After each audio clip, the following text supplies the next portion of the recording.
With me is Scott Reid. He's CTV's political analyst. Scott, good morning to you. So many questions. All right, so we now know one MP at least, well, maybe two, Ken McDonald from Newfoundland and Labrador, who said that he is part of this movement, that there are many MPs who are nervous about the future of the party, especially after the losses in those two by-elections.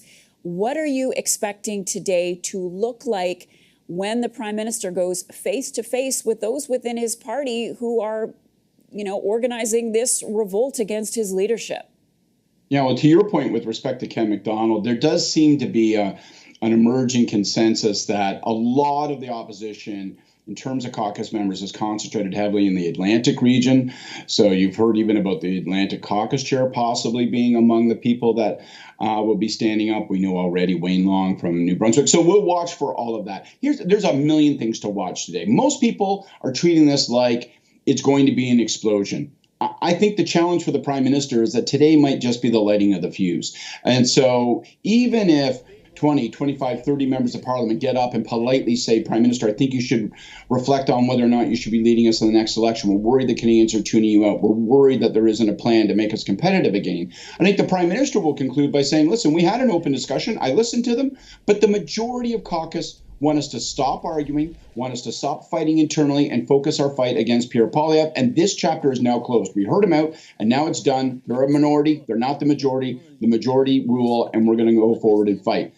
I just don't know if that's sustainable, though. If you are the caucus leader, if you are the leader of the party, if you're the Prime Minister, and 20, 30 members of your government say, I'd like you to leave, and you know in your heart that probably another 20, 30, 40 feel the same, but don't have the courage to say so to your face, how do you plausibly say, I'm in a good spot? So I think that's what I'm going to be watching for, the Prime Minister's reaction and what it signals for the days and weeks going forward. Okay, as you and I have discussed many times over the years, you've known Justin Trudeau for a long, long time.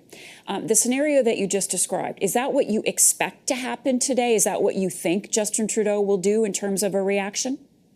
Yes, I'll be very surprised if the Prime Minister doesn't treat this day with a certain degree of neutrality and calm. I don't think you're going to see them lash out. I don't think you're going to see a big fight. I think Mark Miller was a little off script when he called the concerns of caucus members who would like to see the Prime Minister leave garbage. I think the Prime Minister struck a different tone. I think his tone will be finality. I think his desire is to express finality on this. And so he'll say, I listen to people and it wasn't easy, but, that's part of the job and I respect their views. I'm not going to go on some, wild campaign of punishment. I listen to them. I respect their views, but they're the minority and the majority want us to move forward and focus on Poilievre. These questions and concerns with respect to my leadership are over. I'm leading the party in the next election. I think that's what he will say. I think that's what he will do. I think their determination is to try to make today a showdown and then conclude it. I just don't know that if 20, 30 members of your caucus want you to leave, that you can walk away from that and say, that's a basis upon which to conclude anything. Okay, if, big if, uppercase, if he were to step aside, Scott, then what? People keep asking me this question, Marcia, and I'm like, oh my God, I don't want to speculate. But okay, let's rip it. What then? What happens? What would happen if he actually... Yeah. Right. If he stepped aside? Yeah.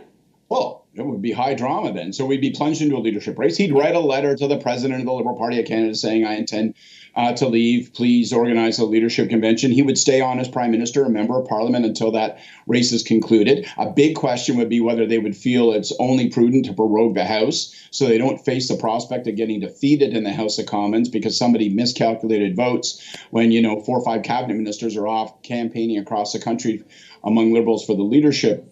So there's a whole pile of questions that emerge. I want to say this as crystal clear as I can. I do not expect that. I will come on here. I will eat my Queen's University ball cap if the Prime Minister comes today to the mics and says, that's it, I'm done I got wrestled to the mat and I quit. It ain't going to happen.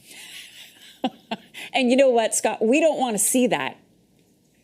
We don't want to see you eat that cap. I'll eat anything, man. Look at me. I love to eat. Oh, man. Okay.